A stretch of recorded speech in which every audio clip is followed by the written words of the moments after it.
Hey guys, how's it going? I hope you're doing well, and welcome to another Solo Baits video. This is gonna be a little bit more different than what I would normally do, although I feel like I do say that a lot in my videos. Maybe this is not that different from what I normally do. Anyways, we're gonna be making a Viking inspired popper, and this is gonna be kind of a nod to my roots in a way, because I think most of you know that I'm Finnish, currently living in Canada, Vinland. And I do have some Swedish blood in me from my father's side, so I'm technically like at least 1/16th Viking, so I'm definitely more than qualified to do this. So, the wood that I use for this project is going to be called Morada wood, which is also known as Pau Ferro or as Bolivian rosewood. And I'm just going to use this template to trace out the outlines of my popper. I actually made a couple of these before, so this is actually not really that new. But, I wanted to use this because it's big and, I need a big canvas to do my Viking thing.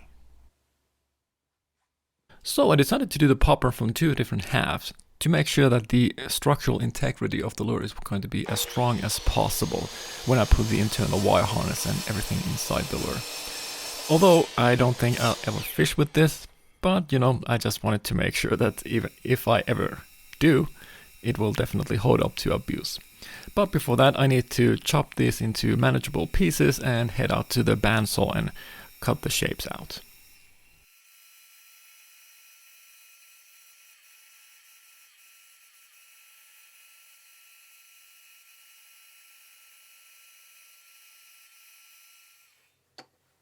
Now that I have the two halves cut, I'm going to glue them together and I'm going to shape the rest of the lure.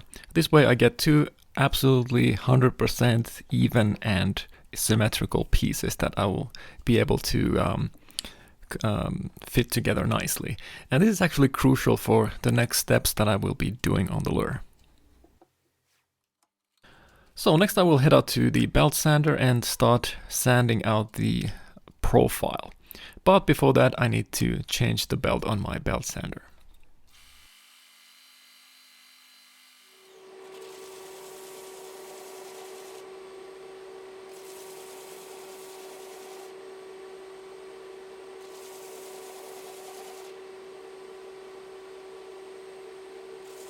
Since I use just normal wood glue, it's super easy to just knock the two halves apart, and now I have two identical pieces that I can start working with.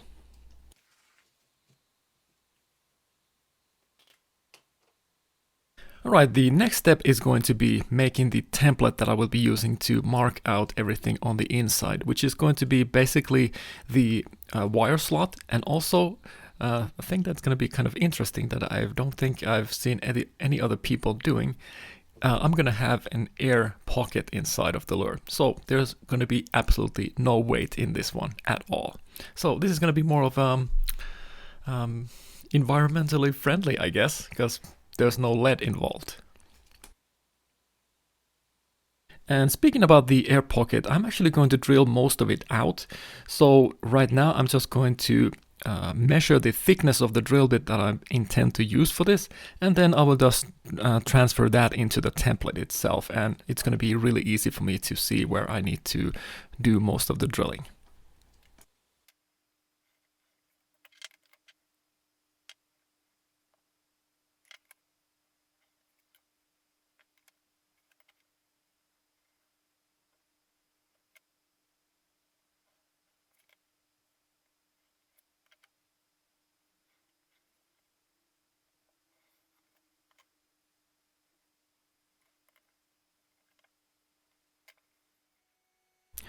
Next, I'm going to just cut out the excess paper from the template, and I will be using the template to mark out wherever I need to do any kind of hollowing.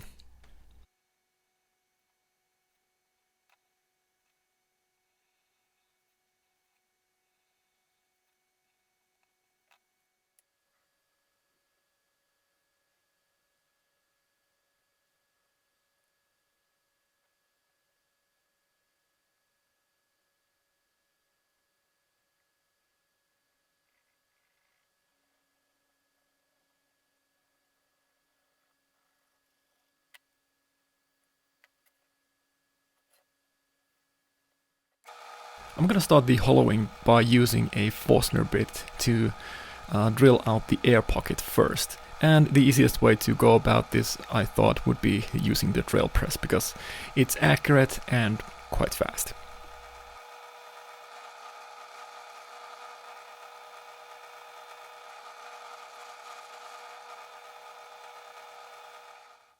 And you know what? My OCD didn't allow me to just leave it like that, so I just had to clean it up with a chisel afterwards.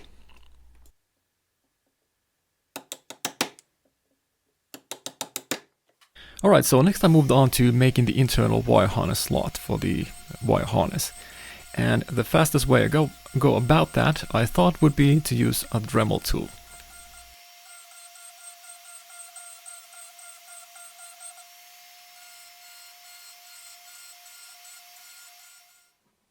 And again, my OCD didn't allow me to just leave it like that, so I needed to clean it up with a chisel. And actually I made this mini chisel on a previous video not too long ago, where I made that Megalodon shark. Not too many people saw that one for some reason. I guess maybe the YouTube algorithm wasn't on my side at the time. Who knows? But anyways, if you want to go and check that out, please do. I would appreciate that a lot.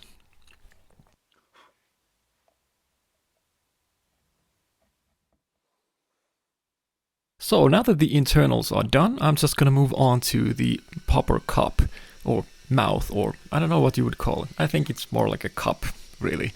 Anyways, I'm just going to use a Forstner bit first to kind of like get out an outline for me, because I didn't have any coins at the moment to mark it or anything, so I figured, you know what, this is going to be good enough. At least I have some sort of positive outlines that I will be able to use. And then afterwards I will just use my Dremel tool to gouge out most of the material.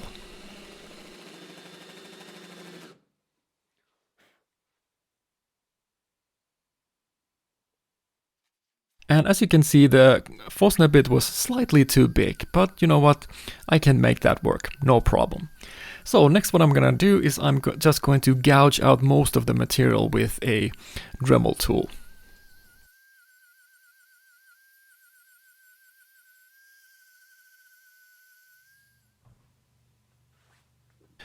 I'm sure many of you remember this dildo looking thing that I made in a previous video, where I also made a popper.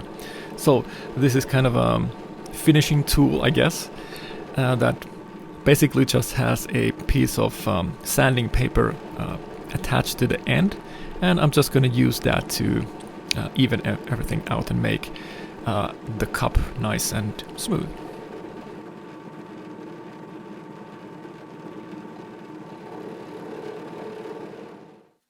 Alrighty, so next we're gonna move on to bending the internal wire harness. And for this one I'm using 1mm thick stainless steel. And this is actually a spring steel, so it's fairly rigid and not too easy to bend, to be honest. Of course I could have annealed it first, but I didn't think that would be necessary. This is still a picnic compared to that other popper that I made some time ago, which had I think 1.56mm wire. Oh man, that was that was something else. I'm definitely never gonna do that again. But I think this will be good enough for this popper that I'm making right now.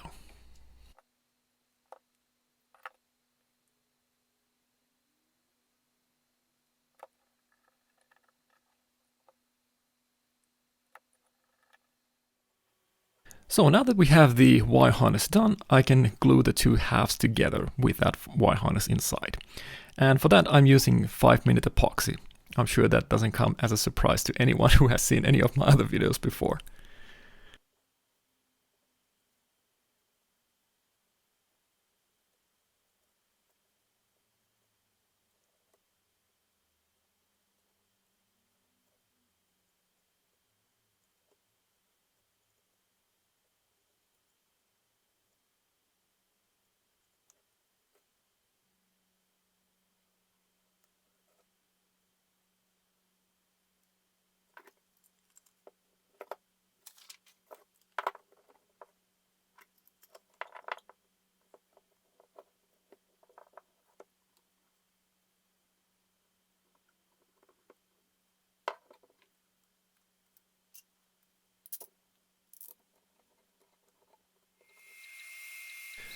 Now that the epoxy has cured, I can head out to the garage again and start cutting and shaping the popper once more. So first we're just gonna take out material with the bandsaw.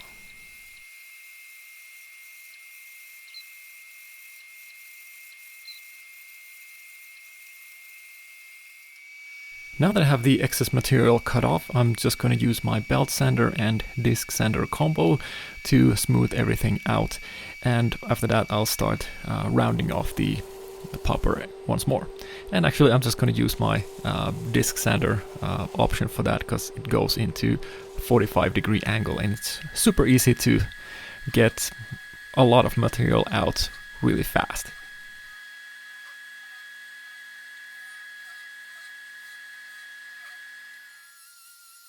And the final rounding off of the popper will be done with a Dremel tool, and after that a little bit of elbow grease and 80 grit sandpaper.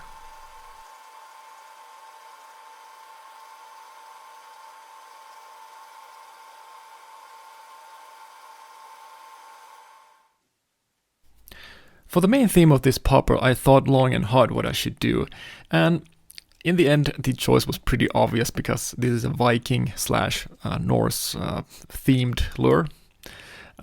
You go to mythology and you find all kinds of wonderful things, and what really kind of spoke to me was the tale of Jormungandr.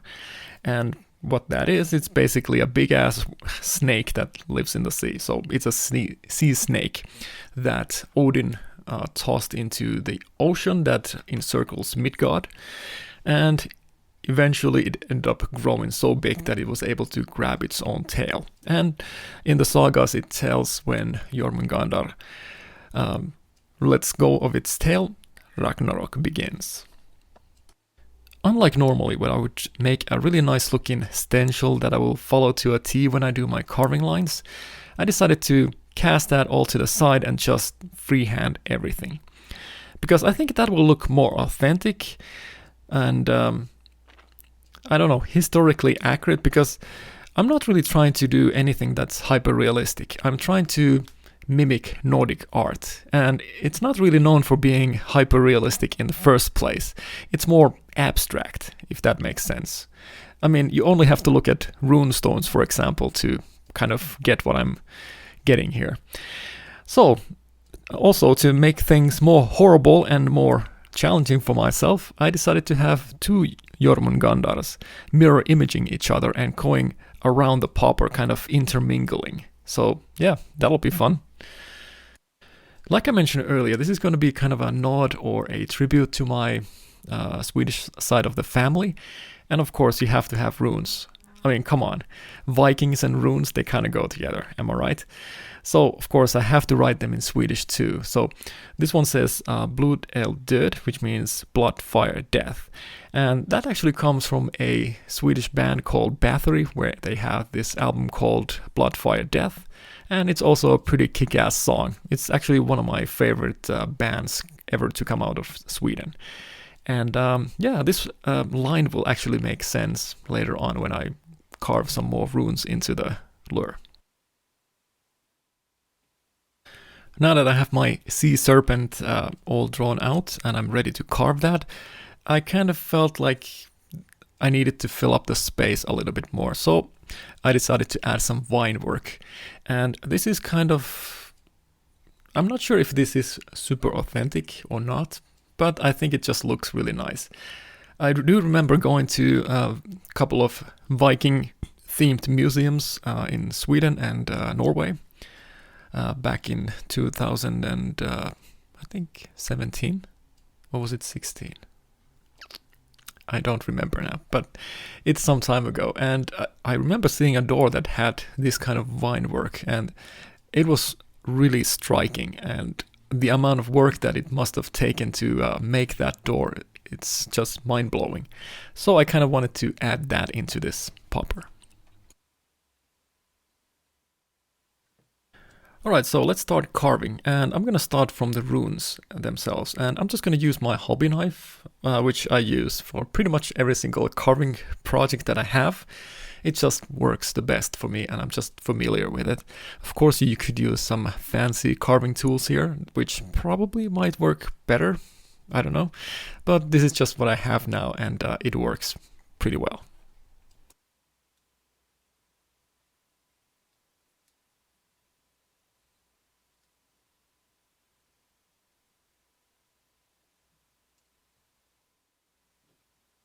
And next we're gonna move on to our sea serpent.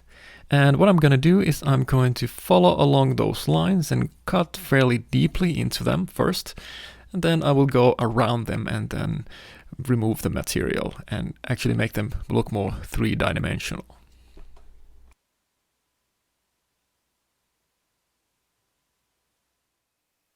Alrighty, now that I've cut along all of the outlines that I want to be raised, I'm gonna start going around them with a hobby knife and lift them out from the popper. And after a while, I will start using my chisel too to make it look even more defined and three-dimensional.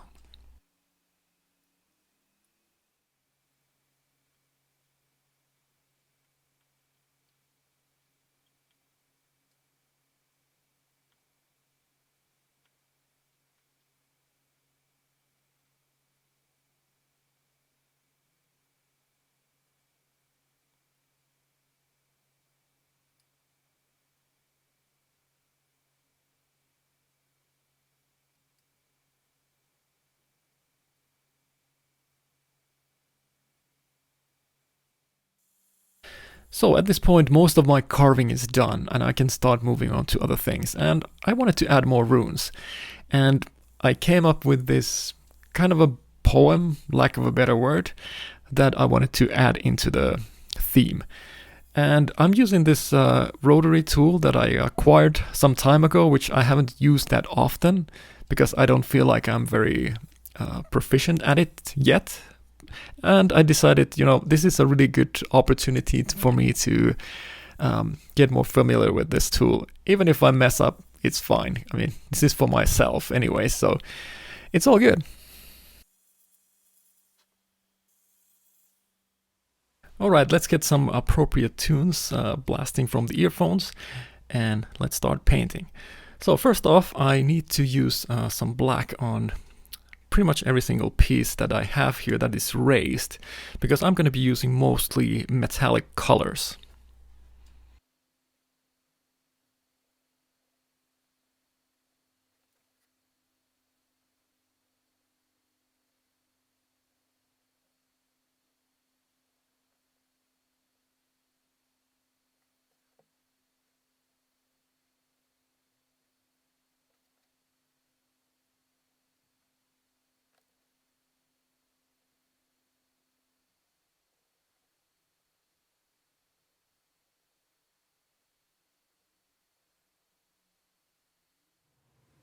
Alright, so this first metallic color that I'm going to be using is copper pearl, which actually doesn't look like copper at all to me. It's more like gold, that's why I chose it. But, what do I know?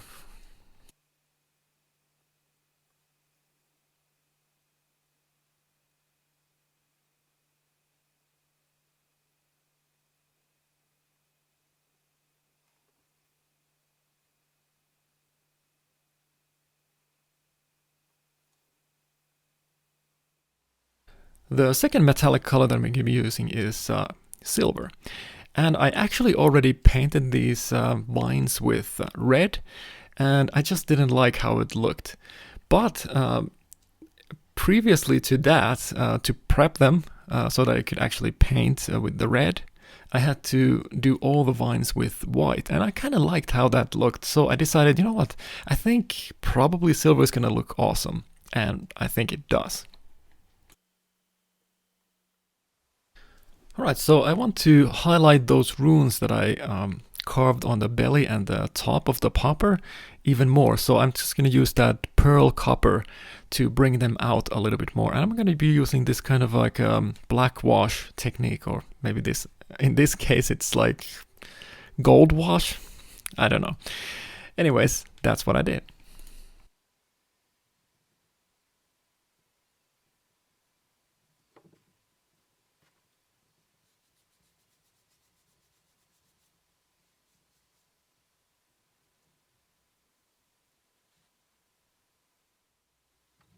So speaking about black wash, I decided that I wanted to highlight those runes that I made on the sea serpent even further. So I'm just going to spray some black paint on those areas and wipe off the excess where most of the paint stays into the lower parts of whatever I'm using it on, and thus making them pop a little bit more. And also, I think it gives a kind of a weathered ancient look to the ornament too, which I think looks kind of neat.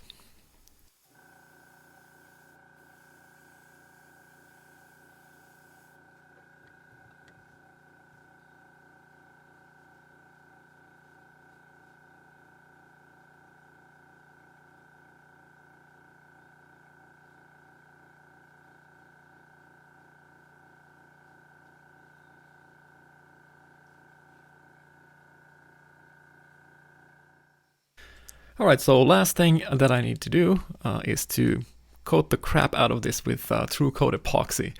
And I actually ended up adding 4 layers of epoxy onto this popper, just to make it a little bit more smooth and durable. Although, like I said before, I'm probably never going to use this, because it's going to be a display piece.